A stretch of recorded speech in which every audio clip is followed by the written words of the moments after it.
जेठानी का देवरानी के पति के साथ चक्कर। नाश्ते की टेबल पर। मम्मी, नाश्ता तो बन गया और मैंने दीपक के लिए लंच भी पैक कर दिया है। बस मैं ये सोच रही थी कि किचन के कुछ मसाले और सामान खत्म हो गए हैं, तो अगर आप कहे तो आज दोपहर में हम मार्केट जाकर सब खरीद लेंगे। अरे हाँ बेटा, तुम बस सामान की एक लिस्ट बना लेना और दोपहर में अपना अपना काम निपटाकर हम दोनों साथ चलेंगे। तभी अपने कमरे से रिया नाइट सूट में बाहर आती है और सीधे किचन की तरफ बढ़ती है। भाभी, मेरे लिए भी चाय और नाश्ता दे दीजिए। अरे रिया, मैंने तो तुम्हारे लिए टिफिन भी पैक कर दिया था, लेकिन लगता है आज तुम्हारा कॉलेज जाने का कोई इरादा नहीं है। मेरा मन नहीं है कॉलेज जाने का, इसलिए सोच रही हूँ कि घर पर ही रहकर अपना असाइनमेंट पूरा कर लूँ। हाँ ठीक है, जैसा तुम्हें सही लगे। पढ़ाई भी तो जरूरी है और आराम भी। इतने में सीढ़ियों से तौलिया लपेटे जोर जोर से आवाज लगाते हुए दीपक नीचे आता है। अरे भाभी, मेरे कपड़े कहाँ रखे हैं? मुझे मिल ही नहीं रहे हैं, जरा जल्दी आकर दे दीजिए।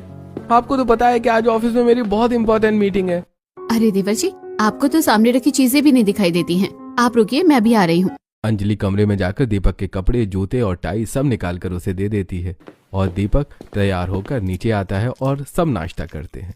देख रही है मम्मी जी, इसे मेरे बिना एक भी चीज नहीं मिलती है। भाभी, पिछले 5 साल से तो आप ही इन सब चीजों को संभाल रही हैं। देवर जी, यही तो मैं भी कहना चाहती हूँ कि अब आपकी उम्र हो गई है, आपको शादी कर लेनी चाहिए। हाँ बेटा, बहू बिल्कुल सही कह रही है, अब तुम्हें भी अपने बारे में सोचना चाहिए। भाभी, मैंने तो आपसे कई बार कहा है कि मुझे आपकी जैसी पत्नी चाहिए, लेकिन आप हैं कि मेरी बात सुनती ही नहीं है।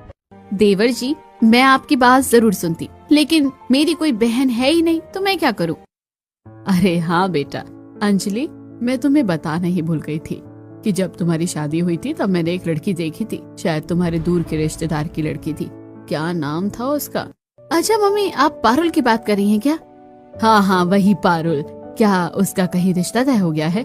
नहीं मम्मी, अभी तो नहीं हुआ है, लेकिन शायद उसके पापा इस साल उसकी शादी कराने का सोच रहे हैं। भाभी, आप उनसे मना कर दीजिए। आपको तो पता ही है मुझे पारुल बहुत अच्छी लगती है और उसी से मेरी शादी की आप बात चला दीजिए। लो भाई, अब लड़के ने खुद अपने मुंह से कह दिया। अंजलि पारुल के घर वालों से रिश्ते की बात करती। पारुल के पापा शादी के लिए राजी हो जाते हैं। दोनों घरों के लोग आपस में बैठकर बातचीत करते हैं और अगले महीने शादी की तारीख तय हो जाती है। कुछ ही दिनों में दीपक और पारुल की शादी धूमधाम से हो जाती है और आज पारुल का गृह प्रवेश है। अरे आओ आओ पारुल, सॉरी देवरानी जी, अब दाहिने पैर से कलश को गिराते हुए घर में प्रवेश करो। पारुल गृह प्रवेश करती है और धीरे धीरे अपने कमरे की तरफ बढ़ती है। तभी रिया मजाकिया अंदाज में कमरे के दरवाजे पर खड़ी होकर रास्ता रोक लेती है। अरे रिया, तुम इस तरह दरवाजा क्यों रोक रही हो? यार, मैं बहुत थक गया हूँ, मुझे अंदर जाने दो। नहीं भैया, ऐसे नहीं, पहले मुझे मेरा गिफ्ट दो